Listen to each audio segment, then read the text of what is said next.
Hello everyone, it's great to be with you again and to welcome you to day 2 of our online program. We're coming to you live from the REAIM Summit at The Hague in the Netherlands. Just a reminder, we are here to talk to experts and policymakers, innovators, around a very complicated topic that is being put on the global map, the responsible use of artificial intelligence within the military domain. Day 1 was full of contestation and debate. We got a sense of what we are talking about with artificial intelligence in the military domain in particular. But there was also some robust debates around the ethical frameworks, the legal framework, and how do you bring the various stakeholders together to reach an international agreement. We are nowhere near that yet, but the discourse and the debate is happening. And of course, today, to help us make sense of the various themes that are likely to come through on day 2 of this historic summit, hosted, of course, by the government of the Netherlands and the Republic of South Korea. I'm delighted to welcome in the studio David Sadek. David, you are the Vice President for Research and Innovation and Technology at Thales, particularly focusing on artificial intelligence and information processing. Thank you very much for joining us. Thank you very much. And we are also delighted to have Dr. Robin Geiss. You are Director at the United Nations Institute for Disarmament Research. You have over 20 years experience in peace and security. Now, what fascinates us here about your role is that you look at the impact of new technologies in these areas. Welcome. Thank you very much. Good morning. Thank you. Let's start with you, David. Your impressions of the conference so far, of the summit so far. Well, first of all, Redi, thank you very much for having me here. I'm very delighted to have this debate and discussion with Robin this morning, and of course to be at this conference. So it's really, so far it's really impressive, because I think that it's kind of the first time we are having together different stakeholders from different disciplines, from different areas. I mean, innovators, as you said, researchers, policymakers, different government institutions, and so on, to talk about a very, essential, I would say, topic, which is ethics of artificial intelligence, and in particular in the military domain. And so the impression so far, my impression so far, is that the discussions, the exchanges are really very fruitful. People are really, having a different point of views on this hot topic, and trying to find even the way of having the same definitions. Yes.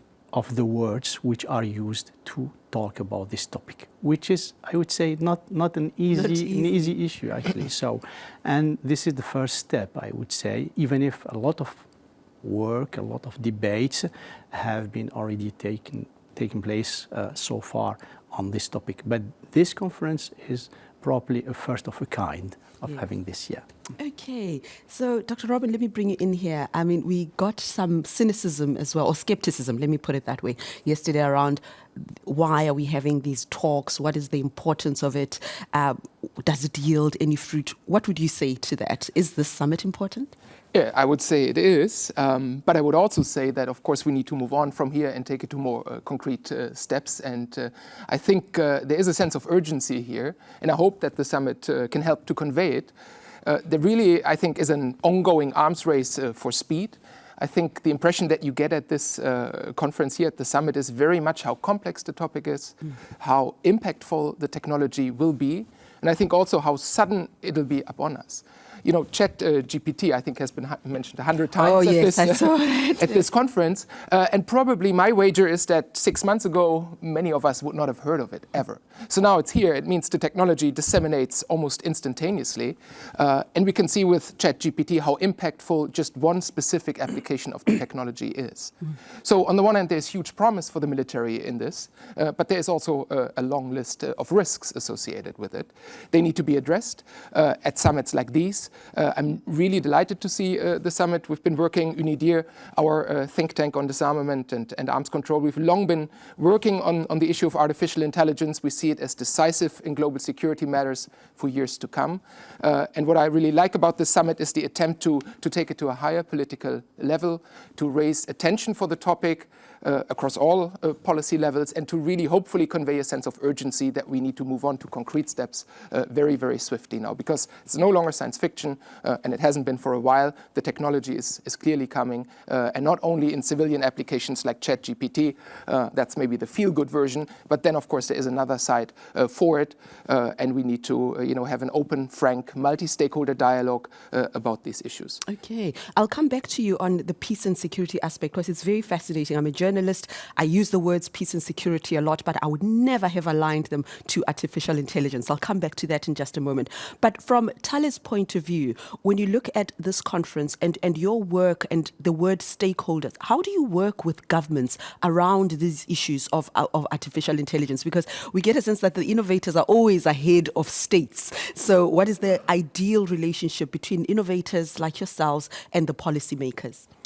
Well, Thales is a company which operates in a very regulated world.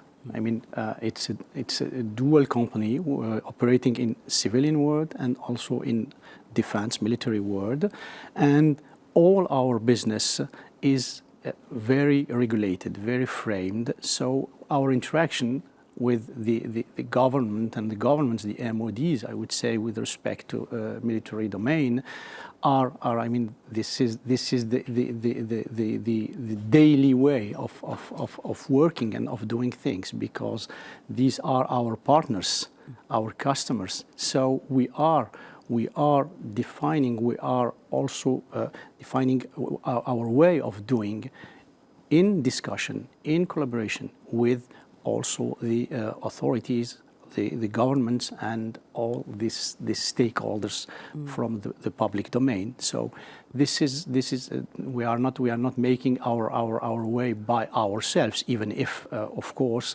we also define our own charter, for example, of ethics for digital domains, especially for artificial intelligence. By the way, we issued a charter, an ethical charter on digital technologies a few months ago, which consists of 10 commitments. Most of these commitments are dealing also with artificial intelligence and the way the artificial intelligence is designed, and the commitment we are taking to implement these commitments. Mm-hmm. So the policy, the regulation, and the framework are our daily business. This is the norm. Yeah, norm. Exactly. Well, I think that's very important, because yesterday one of the debates was around that. How do we get to a regulatory framework? Who implements? Who leads that? And I think that those kind of relationships can be a template for what it can look like at a larger scale. So thank you very much for highlighting that. And Robin, just talk to me about these emerging technologies when it comes to disarmament, peace and security. Are they an enabler, or do the risks overwhelm the potential for good? Well, there's certainly an enabler if we're talking about artificial intelligence. It's really like electricity or computers. And it's a wide-ranging tool, and it will have various military applications across the board, and not all of them are equally critical. In fact, some are not critical at all, and some others are very critical indeed. So the spectrum is from artificial intelligence enabled logistical support. It goes to intelligence gathering and surveillance, of course, which is already at a more critical level than just logistical support. Then you could have centralized command structures.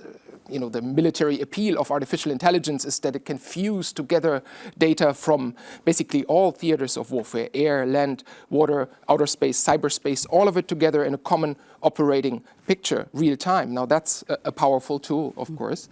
And of course, at the further end of the spectrum, it could also be used for autonomous weapon systems, which is probably the most critical version of it. Now, there is an ongoing process already that is concerned with lethal autonomous weapon systems. I very much hope that it can move to negotiations very soon. I think this is really the most critical part. The closer you come with artificial intelligence to actual warfighting, the conduct of hostilities, matters of life and death, clearly the more critical it all becomes, and clearly all the risks associated with AI, whether it's bias, unpredictability, lack of transparency, the more critical they become. They're really amplified, of course, in a battlefield context. So it's a wide spectrum, which I think we still have to unravel.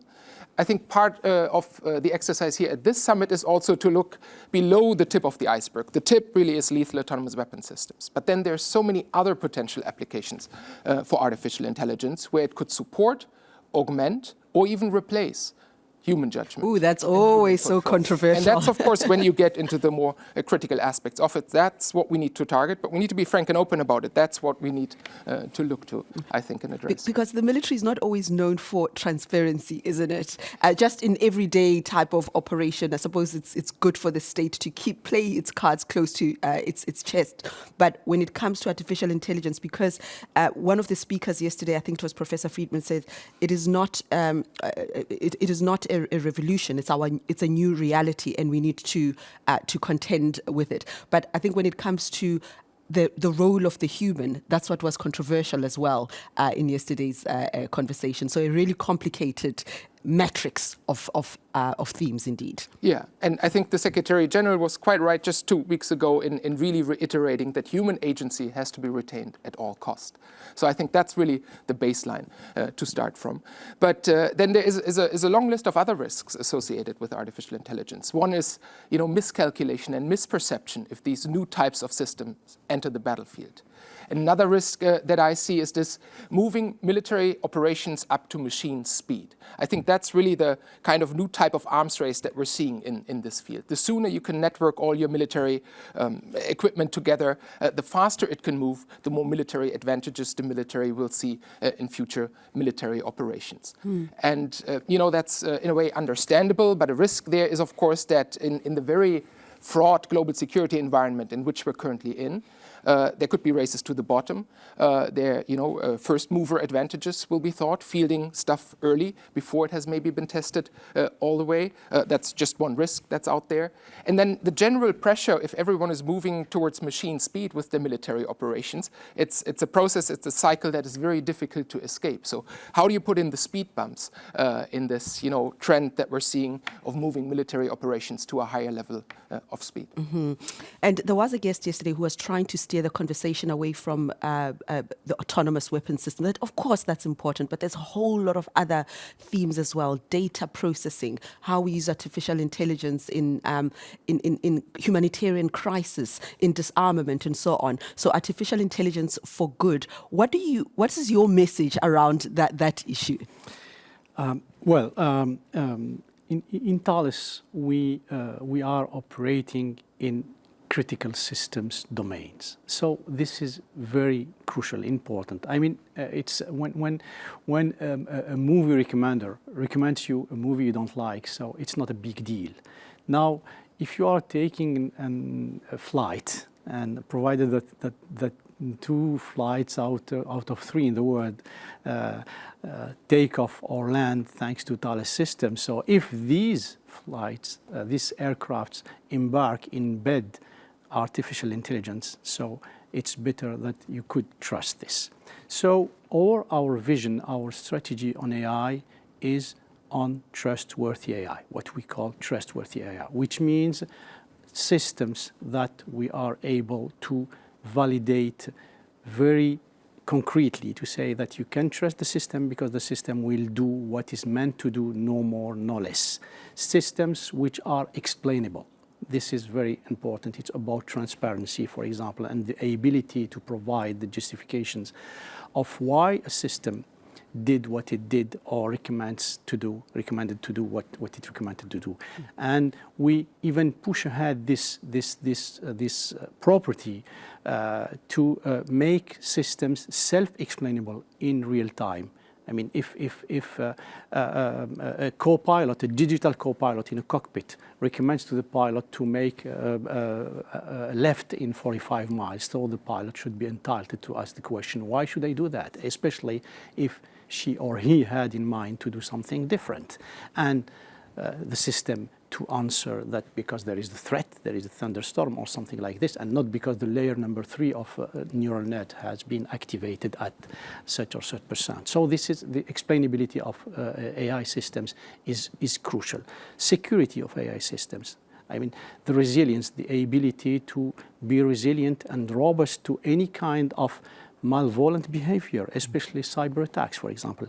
And the fourth property, fourth pillar of this trustworthy AI, which is last but not least, is the responsibility of the systems, which means the compliance to ethics principles, the compliance to regulatory frameworks, to laws, and all what is about also planet preservation and environment, climate change, and all these considerations which are crucial now, for example, to work to develop frugal technologies, frugal AI, which are not energy consuming, which are not data consuming, and so on. So these properties, these pillars also apply in the military domain. This is something which are generic, and this is what we are trying really to push ahead and to implement as fundamental values, I would say, in Thales. So, and by the way, the name of our strategy, there is a motto to remember. It is Thales True AI, where TR stands for transparent, the U for understandable, and the E for ethical.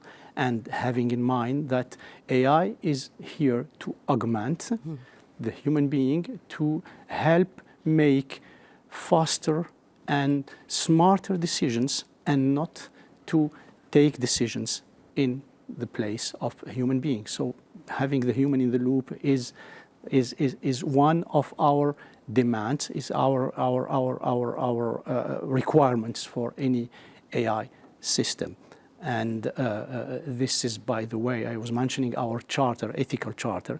The first commitment of this charter is the ability of the human being to take the control of an AI system at any time, any step of the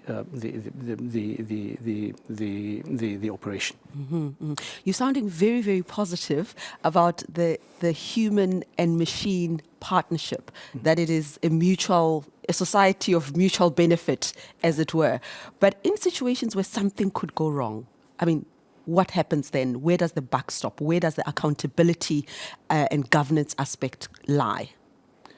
I think that things can go wrong even if there is no machine. Okay. Okay.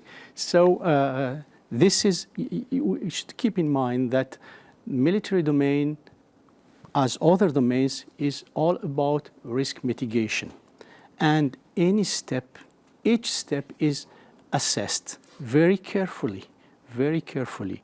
I mean, the impact of the actions, and the actions are, finally, the decisions are taken by the human being. And of course, things, I mean, with or without machine could go wrong.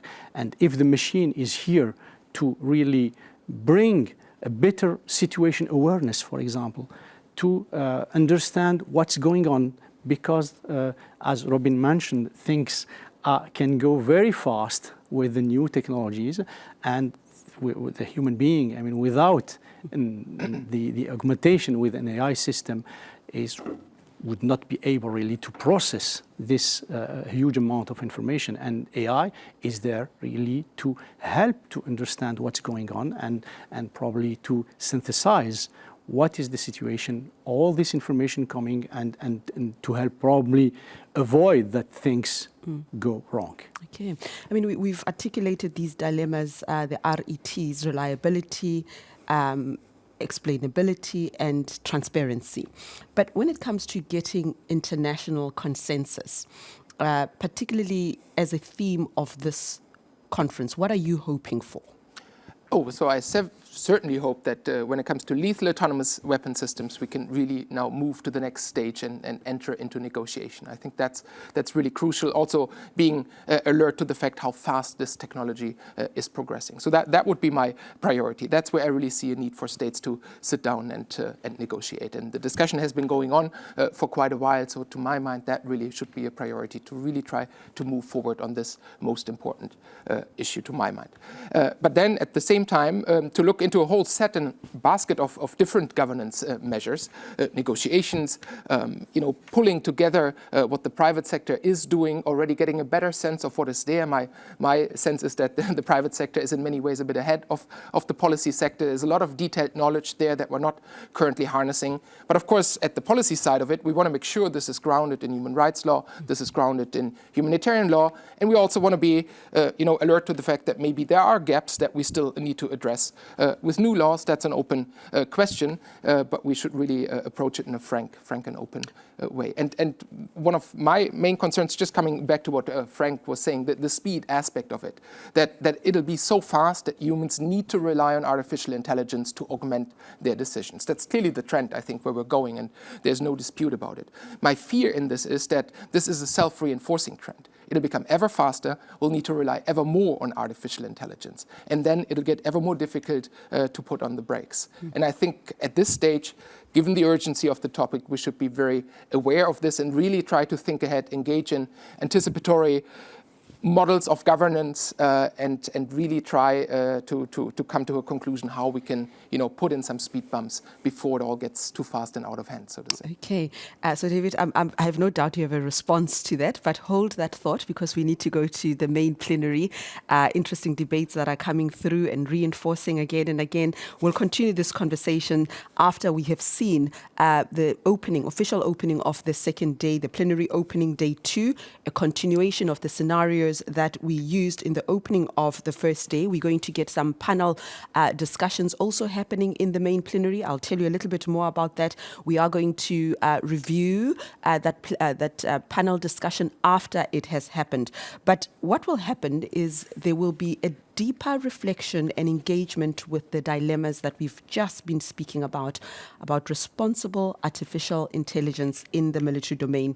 And of course, the panel that is upcoming will offer an opportunity for critical reflections on the topics of, you've touched on it, accountability and governability. We look forward to the content there, and we will, of course, discuss it and break it down for you with my guests afterwards. Let's go to the main plenary.